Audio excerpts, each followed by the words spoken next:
இன்றைய முக்கிய நிகழ்வுகள்.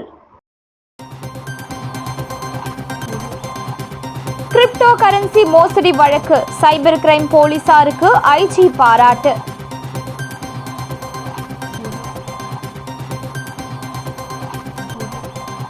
காசநோய் குறித்த விழிப்புணர்வு ஓவியம், 100க்கும் மேற்பட்ட பள்ளி மாணவர்கள் ஆர்வமுடன் பங்கேற்பு.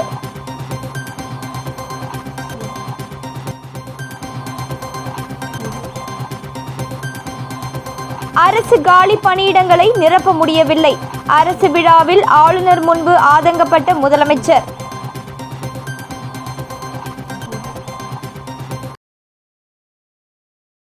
ஆளுநர் கலந்து கொண்ட சுகாதாரத்துறை நிகழ்ச்சியில் புதுச்சேரி சுகாதாரத்துறையில் மருத்துவமனைக்கு தேவையான அனைத்து இயந்திரங்களும் வாங்கப்பட்டுள்ள நிலையில் அதனை இயக்க வல்லுநர்கள் இல்லை, அதேபோல் சுகாதாரத்துறை உள்ள காலி பணியிடங்களை நிரப்ப முடியவில்லை என்பது தனக்கு பெரிய குறையாக உள்ளதாகவும், பணியிடங்களை நிரப்ப முதலமைச்சர் நிதித்துறை பொறுப்பு வகிக்கும் தான் ஒப்புதல் அளித்த போதிலும் நிர்வாகத்திற்கு என்ன குறை என தெரியவில்லை என முதலமைச்சர் ரங்கசாமி வேதனை தெரிவித்தார். உலக சுகாதார தினத்தை முன்னிட்டு புதுச்சேரி அரசு சுகாதார மற்றும் குடும்ப நலவழித்துறை சார்பில் மாபெரும் சுகாதார திருவிழா என்கிற நிகழ்ச்சி புதுச்சேரி கருவடிக்குப்பம் கிழக்கு கடற்கரை சாலையில் உள்ள காமராஜர் மணி மண்டபத்தில் நேற்று பிப்ரவரி 28 தொடங்கி மார்ச் 2 வரை என 3 நாட்கள் நடைபெற உள்ளது. இந்த சுகாதார திருவிழாவில் பொது சுகாதார சேவைகள், வாய், மார்பக, கர்ப்பவாய் புற்றுநோய் பரிசோதனைகள், நீரிழிவு, இரத்த அழுத்தம், இரத்த பரிசோதனைகள், கண், காது, மூக்கு, தொண்டை, மனநலம் உள்ளிட்ட பல நோய்களுக்கு பரிசோதனைகள் மற்றும் ஆலோசனைகள் அந்தந்த துறை சார்ந்த சிறப்பு வல்லுநர்களால் இலவசமாக வழங்கப்பட உள்ளது. நேற்று நடைபெற்ற இந்நிகழ்ச்சியின் துவக்க விழாவில் துணைநிலை ஆளுநர் கைலாஷ்நாதன், முதலமைச்சர் ரங்கசாமி ஆகியோர் கலந்து கொண்டு குத்துவிளக்கேற்றி விழாவை துவக்கி வைத்தனர். நிகழ்ச்சியில் சட்டப்பேரவை தலைவர் செல்வம், அமைச்சர் சரவணகுமார், தலைமை செயலர் சரத் சௌகான், துறை செயலர், இயக்குனர், மருத்துவர்கள், செவிலியர்கள் மற்றும் மாணவ மாணவிகள் கலந்து கொண்டனர். நிகழ்ச்சியில் டெங்கு காய்ச்சல் குறித்த சிறப்பு விழிப்புணர்வு ஏற்படுத்திய அரசு மற்றும் தனியார் பள்ளி ஆசிரியர்கள், தன்னார்வலர்கள், விழிப்புணர்வு நிகழ்ச்சியில் பங்கேற்ற மாணவ மாணவியருக்கு துணைநிலை ஆளுநர் மற்றும் முதலமைச்சர் ஆகியோர் சான்றிதழ்களை வழங்கி பாராட்டினார். அதேபோல் உணவு மற்றும் ஆயுஷ்மான், சித்தா உள்ளிட்டவைகள் தொடர்பாக அரங்குகள் அமைக்கப்பட்டிருந்த கண்காட்சியை துணைநிலை ஆளுநர் திறந்து வைத்தார். மேலும் நிகழ்ச்சியில் பேசிய முதலமைச்சர் ரங்கசாமி, எளிதாக மருத்துவ வசதி நம் மாநிலத்தில் கொடுத்து வருகிறோம். எல்லா கிராமங்களிலும் குறைந்த மக்கள் தொகையிலும் அதிக ஆரம்ப சுகாதார நிலையங்கள் வைத்துள்ளோம். இந்திய அளவில் மருத்துவ குறியீட்டில் நம் மாநிலம் முதல் இடத்தில் உள்ளது. ஆனாலும் இந்த மருத்துவ வசதிகள் போதுமா என்றால் போதாது. இன்னும் சிறப்பு மருத்துவ வசதிகள் தேவைப்படுகிறது. சென்னைக்கு சென்று சிறப்பு மருத்துவம் பெறாமல் நம் மாநில மக்கள் இங்கேயே சிறப்பு மருத்துவம் செய்யும் நிலை வர வேண்டும் என தெரிவித்தார். தொடர்ந்து பேசிய அவர், எனக்கு ஒரு பெரிய குறை உள்ளது என்றும், அது என்னவென்றால் எம்ஆர்ஐ, சிடி ஸ்கேன் போன்ற இயந்திரங்கள் வாங்கப்பட்டுள்ளது. ஆனால் இயந்திரங்களை இயக்க தேவையான தொழில்நுட்ப வல்லுநர்கள் மற்றும் மருத்துவர்கள் இல்லை. அதற்கான பணியிடங்கள் நிரப்பப்படவில்லை. நிர்வாகத்தில் இது ஒரு பெரிய குறை. சுகாதாரத்துறையில் பணியிடங்களை நிரப்பப்பட வேண்டும். இது தொடர்பான கோப்புகளை சுத்திவிட்டு காரணம் கூறக்கூடாது. சுகாதாரத்துறையில் விரைவாக பணியிடங்களை நிரப்பினால் புதுச்சேரி சுகாதாரத்துறையை எந்த குறையும் சொல்ல முடியாது.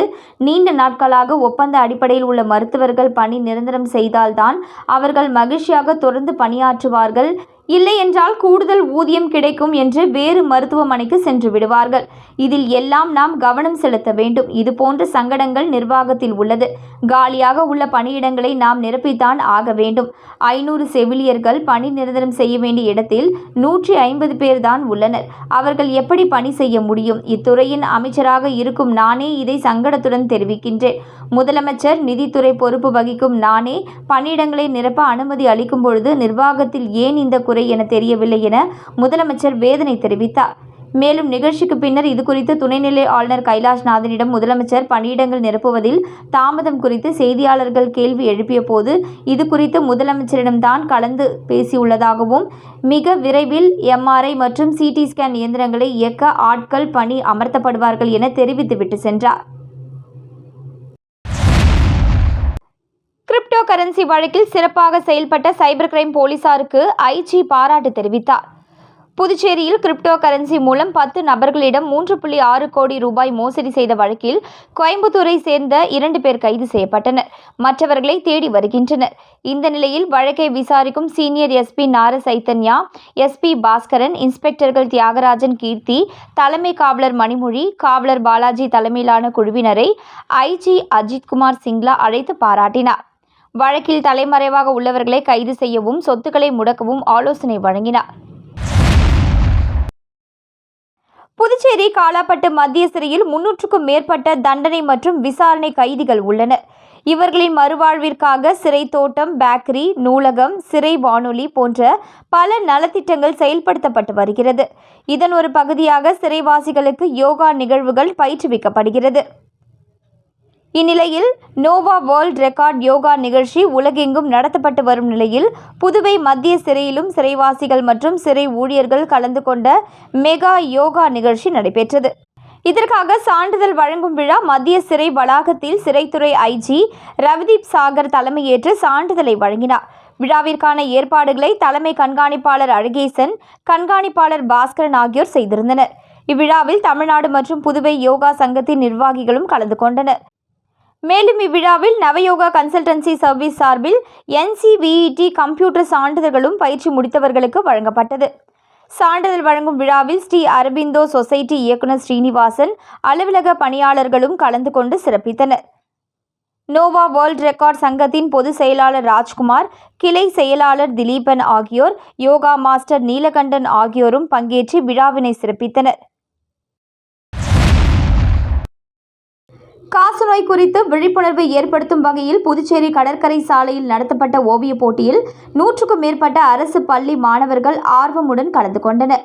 புதுச்சேரி சுகாதாரத்துறை, தேசிய சுகாதார இயக்கம், மாநில காசநோய் கட்டுப்பாட்டு மையம், பள்ளி கல்வித்துறை மற்றும் இந்திரா காந்தி அரசு மருத்துவக் கல்லூரி சார்பில் 100 நாள் காசநோய் ஒழிப்பு முகாமின் ஒரு பகுதியாக கடற்கரை காந்தி சிலை அருகே பள்ளி மாணவர்களுக்கான மாபெரும் ஓவியப் போட்டி நடைபெற்றது.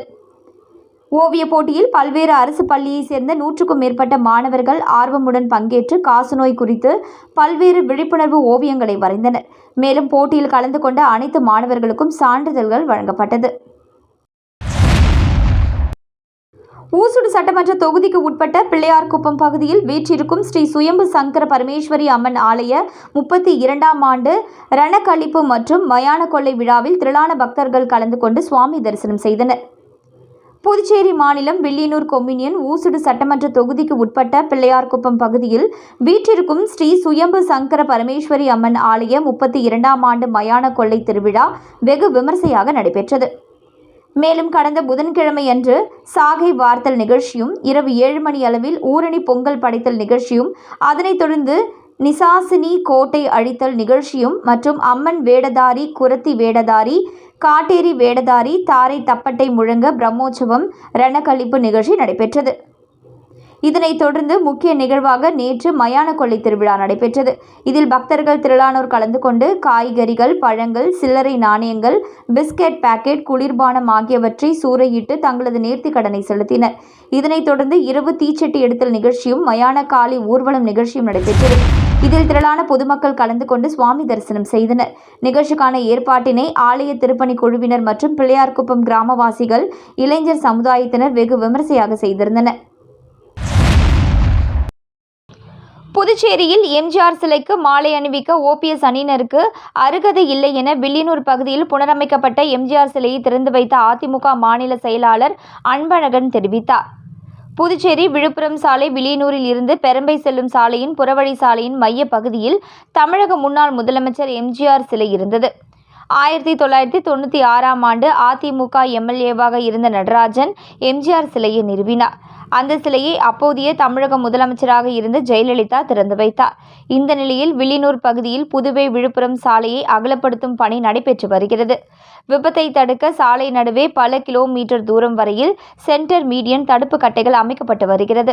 இந்த நிலையில் வில்லியனூரில் உள்ள எம்ஜிஆர் சிலையை அகற்றாமல் சாலையை விரிவுபடுத்த முடியாது என்ற நிலைமையில் எம்ஜிஆர் சிலையை அகற்ற நெடுஞ்சாலைத்துறை மற்றும் வருவாய்த்துறை அதிகாரிகள் அரசிடம் கோரிக்கை வைத்திருந்தனர். இந்த நிலையில் கடந்த ஆண்டு அக்டோபர் மாதம் எம்ஜிஆர் சிலை அகற்றப்பட்டது.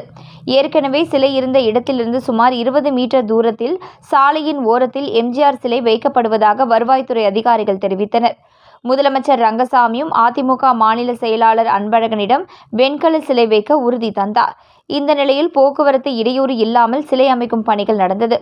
இந்த நிலையில் எம்ஜிஆர் சிலை கல்வெட்டில் ஒரு தரப்பு பெயர் மட்டும் இடம்பெறுவதுடன் அதிமுக உரிமை மீட்பு குழு, அமமுக ஆகியோர் தரப்பு பெயரும் இடம்பெயராவிட்டால் சட்ட ஒழுங்கு பிரச்சினை ஏற்படும் என மாவட்ட ஆட்சியரிடம் மனு தரப்பட்டது. இந்த நிலையில் நேற்று மாலை அதிமுக மாநில செயலாளர் அன்பழகன் புதியதாக நிறுவப்பட்ட எம்ஜிஆர் சிலையை கட்சியினருக்கு திறந்து வைத்தார். அதைத் தொடர்ந்து செய்தியாளர்களிடம் பேசிய அவர், எம்ஜிஆர் வெண்கல சிலையை நிறுவுவதற்கான பணிகள் செய்து வந்தோம். தமிழக முன்னாள் முதலமைச்சர் ஜெயலலிதா திறந்து வைத்த சிலை இது. நாங்கள் தான் பணிகளை செய்தோம். அதிமுகவில் இருந்து சென்றோர் நாங்கள் வைத்த சிலைக்கு உரிமை கொண்டாட முடியாது. அதிமுக நிர்வாகிகள் உருவாக்கிய சிலை இது. ஜெயலலிதா சிலை திறந்த போது கல்வெட்டில் இருந்த பெயர்கள் அனைத்தும் இடம்பெற்றுள்ளன. OPS அணியை சேர்ந்தவர்கள் திமுகவை போன்றோர்தான். சிலை பக்கமே அவர்கள் வரக்கூடாது. எம்ஜிஆர் சிலைக்கு மாலை அணிவிக்க வேண்டுமென்றால் பொது மன்னிப்பு கேட்ட பிறகுதான் அவர்கள் அனுமதிக்கப்படுவார்கள் என்றார். மகா சிவராத்திரியை முன்னிட்டு புதுச்சேரி மாநிலத்தில் உள்ள கருவடிக்குப்பம் பகுதியில் புகழ்பெற்ற ஸ்ரீமத் குரு சித்தானந்த சுவாமி தேவஸ்தானத்தில் பல்லாயிரக்கணக்கான பக்தர்கள் விடிய விடிய 4 கால பூஜையில் சுவாமி தரிசனம் செய்தனர். இந்நிகழ்ச்சியில் காலாப்பட்டு தொகுதி சட்டமன்ற உறுப்பினர் மற்றும் முன்னாள் போக்குவரத்து துறை அமைச்சர் கல்யாணசுந்தரம் ஆலோசனையின்படி கலந்து கொண்ட அனைத்து பக்தர்களுக்கும் விடிய விடிய அனைவருக்கும் உணவு மற்றும் பிரசாதங்கள் ஏற்பாடு செய்யப்பட்டது. மற்றும் கோவில் அரங்கத்தில் கலை நிகழ்ச்சிகள் மற்றும் பரதநாட்டியங்கள் சிறப்பான முறையில் நடைபெற்றது. இந்த ஏற்பாடுகளை அறங்காவல் குழுவினர் செய்திருந்தனர். இந்நிகழ்ச்சியில் ஏற்பாடுகளை ஸ்ரீமத் குரு சித்தானந்த சுவாமி தேவஸ்தானத்தின் உப தலைவர் டாக்டர் சசிகுமார் மற்றும் அறங்காவலர் குழுவின் உறுப்பினர் டாக்டர் அருள் சிறப்பான முறையில் ஏற்பாடுகளை செய்ததோடு மற்றும் அறங்காவலர் குழுவினரையும் வழிநடத்தினார்கள்.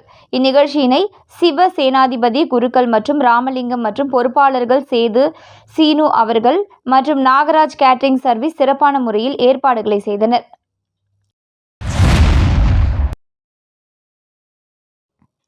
தமிழக முதல்வர் மு.க. ஸ்டாலின் பிறந்தநாள் விழாவினை முன்னிட்டு ஊசுடு தொகுதி கோபாலன்கடை பகுதியில் திமுகவினர் ஏற்பாட்டில் பட்டாசு வெடித்து இனிப்பு வழங்கி உற்சாகமாக கொண்டாடப்பட்டது. திராவிட முன்னேற்ற கழக தலைவரும் தமிழகத்தின் முதலமைச்சருமான மு.க. ஸ்டாலின் அவர்களின் 72வது பிறந்தநாள் விழாவினை முன்னிட்டு ஊசுடு சட்டமன்ற தொகுதிக்கு உட்பட்ட கோபாலன்கடை பகுதியில் புதுச்சேரி சட்டமன்ற எதிர்க்கட்சித் தலைவர் MLA சிவா வழிகாட்டுதலின்படி கலை இலக்கிய பகுத்தறிவு பேரவை மாநில துணை அமைப்பாளர் ஊசுடு உத்ராபதி தலைமையில் பட்டாசு வெடித்து பொதுமக்களுக்கு இனிப்பு வழங்கி உற்சாகமாக கொண்டாடப்பட்டது.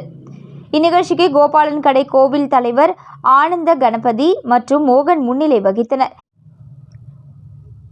இந்நிகழ்ச்சியில் திமுக பிரமுகர்கள் ஸ்ரீனிவாஸ், காளிதாஸ், துரை, K. ஆனந்த், தனுசு, மணிகண்டன், S. ஆனந்த், வெற்றிவேல், நடராஜன், பால் பஞ்சாபி, M. விஜய், அருள், S. விஜய் உட்பட கழக நிர்வாகிகள் ஏராளமானோர் கலந்து கொண்டு சிறப்பித்தனர். மேலும் பிறந்தநாள் விழாவினை சிறப்பாக கொண்டாடும் வகையில் தமிழக முதல்வருக்கு வாழ்த்து கோஷம் முழங்கப்பட்டது.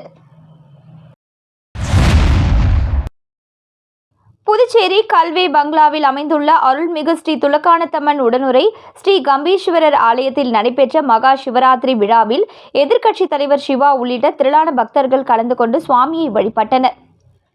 புதுச்சேரி காமராஜர் சாலை ஜெயராம் ஹோட்டல் எதிரே அமைந்துள்ள கல்வே பங்களாவில் அமைந்துள்ள அருள்மிகு ஸ்ரீ துலக்கானத்தம்மன் உடனுரை ஸ்ரீ கம்பீஸ்வரர் ஆலயத்தில் மகா சிவராத்திரியை முன்னிட்டு சுவாமிக்கு 4 கால பூஜைகள் நடைபெற்றது. தொடர்ந்து பல்வேறு வாசனை திரவியங்களால் அபிஷேகம் செய்யப்பட்டு மகா தீபாராதனை காட்டப்பட்டது. விழாவில் எதிர்க்கட்சித் தலைவர் சிவா தனது குடும்பத்துடன் கலந்து கொண்டு சுவாமியை வழிபட்டார். இந்த விழாவில் திரளான பக்தர்களும் கலந்து கொண்டு சுவாமியை வழிபட்டனர். பின்னர் பூஜையில் கலந்து கொண்ட அனைவருக்கும் பிரசாதம் வழங்கப்பட்டது. மேலும் புடவை, நலத்திட்ட உதவிகளும் வழங்கப்பட்டது. இந்த விழாவிற்கான ஏற்பாடுகளை ராஜேஷ் உள்ளிட்ட ஆலய நிர்வாகிகள் சிறப்பாக செய்திருந்தனர். திருபுவனை சட்டமன்ற தொகுதிக்கு உட்பட்ட விநாயகம்பட்டு கிராமத்தில் 5,70,000 ரூபாய் மதிப்பீட்டில் கருமாதி கொட்டகை அமைக்கும் பணியினை பூமி பூஜை செய்து துவக்கி வைத்த சட்டமன்ற உறுப்பினர் அங்காளன். புதுவை மாநிலம் திருபுவனை சட்டமன்ற தொகுதிக்கு உட்பட்ட விநாயகம்பட்டு கிராமத்தை சேர்ந்த பொதுமக்கள் தங்கள் பகுதியில் கடந்த 25 ஆண்டு காலமாக கருமாதி கொட்டகை இல்லை என தெரிவித்திருந்தனர். இதன் அடிப்படையில் திருபுவனை தொகுதியின் சட்டமன்ற உறுப்பினர் அங்காளன் அவர்கள் தொகுதி மேம்பாட்டு நிதியின் கீழ் சுமார் 5,70,000 ரூபாய் மதிப்பீட்டில் விநாயகம்பட்டு கிராமத்தில் ஐயனார் கோவில் பகுதியில் கருமாதி கொட்டகை அமைப்பதற்கான பணியினை பூமி பூஜை செய்து துவக்கி வைத்தார். இதில் மண்ணாடிப்பட்டு கொம்யூனியன் பஞ்சாயத்து ஆணையர் எழில்ராஜன், உதவி பொறியாளர் மல்லிகா அர்ஜுனன், இளநிலை பொறியாளர் மனோகரன் மற்றும் ஒப்பந்ததாரர் மோகன், சட்டமன்ற உறுப்பினரின் ஆதரவாளர்கள் மற்றும் விநாயகம்பட்டு கிராம பொதுமக்கள் உள்ளிட்ட பலர் கலந்து கொண்டு நிகழ்ச்சியினை சிறப்பித்தனர். திலாஸ்பேட்டை பீமகவுண்டன்பாளையம் பகுதியில் அமைந்துள்ள ஸ்ரீ வலம்புரி முத்து விநாயகர் ஆலயத்தில் மகா சிவராத்திரி விழா மிக சிறப்பாக நடைபெற்றது. புதுச்சேரி மாநிலம் திலாஸ்பேட்டை பீமகவுண்டன்பாளையம் பகுதியில் அமைந்துள்ள ஸ்ரீ வலம்புரி முத்து விநாயகர் ஆலயத்தில் மகா சிவராத்திரி விழா வெகு விமர்சையாக நடைபெற்றது. மேலும் ராமலிங்கேஸ்வர சுவாமிக்கு பால், தயிர், சந்தனம், இளநீர், பன்னீர், தேன், அபிஷேகத்தூள், சந்தனம், பழங்கள் உள்ளிட்ட பல்வேறு வாசனை திரவியங்களால் அபிஷேகம் செய்யப்பட்டது. மகா சிவராத்திரியை முன்னிட்டு 4 காலமும் அபிஷேகங்கள் மற்றும் சிறப்பு அலங்காரத்தில் தீபாராதனைகளும் நடைபெற்றது. இதில் சுற்று வட்டாரத்தை சேர்ந்த திரளான பக்தர்கள் கலந்து கொண்டு சுவாமி தரிசனம் செய்தனர். மேலும் பூஜையில் கலந்து கொண்ட பக்தர்கள் அனைவருக்கும் அன்னதானம் வழங்கப்பட்டது. நிகழ்ச்சிக்கான ஏற்பாட்டினை உபயதாரர் லோகநாதன், வளர்மதி குடும்பத்தினர், ஆலய நிர்வாகத்தினர் மற்றும் ஊர் பொதுமக்கள் வெகு சிறப்பான முறையில் செய்திருந்தனர். புதுச்சேரி ஜீவா நகர் பகுதியில் உள்ள வாய்க்காலால் அப்பகுதியில் தொற்று நோய் ஏற்படுவதாக வந்த புகாரை அடுத்து மாவட்ட ஆட்சியர் ஆய்வு மேற்கொண்டார். பெஞ்சல் புயல் காரணமாக புதுச்சேரி ஜீவா நகர், வெங்கடா நகர், ரெயின்போ நகர், கிருஷ்ணா நகர் உள்ளிட்ட பகுதிகளில் வெள்ள நீர் சூழ்ந்து பாதிக்கப்பட்டது. மேலும் அப்பகுதியில் ஓடக்கூடிய வாய்க்கால் தூர் வாராததால் தான் தண்ணீர் உள்ளே புகுந்ததாக பொதுமக்கள் குற்றம் சாட்டி மாவட்ட ஆட்சியரிடம் மனு அளித்திருந்தனர். மேலும் தற்பொழுது கொசு தொல்லை அதிகரித்து பல்வேறு காய்ச்சலுக்கு அப்பகுதி பொதுமக்கள் உட்பட்டு வருகின்றனர். இந்த நிலையில் மாவட்ட ஆட்சியர் குலோத்துங்கன், சுகாதாரத்துறை அதிகாரிகள், பொதுப்பணித்துறை மற்றும் நகராட்சித்துறை அதிகாரிகளுடன் அப்பகுதியில் ஆய்வு மேற்கொண்டு வாய்க்காலை தூர்வார உத்தரவிட்டதோடு அப்பகுதி பொதுமக்களை சந்தித்து தங்களது குறைகளை கேட்டறிந்தனர். மீண்டும் இன்றைய முக்கிய நிகழ்வுகள். கிரிப்டோ கரன்சி மோசடி வழக்கு, சைபர் கிரைம் போலீசாருக்கு ஐஜி பாராட்டு.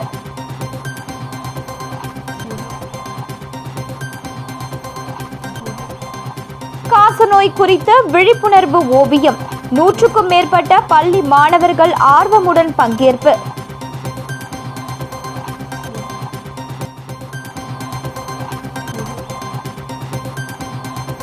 அரசு காலி பணியிடங்களை நிரப்ப முடியவில்லை, அரசு விழாவில் ஆளுநர் முன்பு ஆதங்கப்பட்ட முதலமைச்சர்.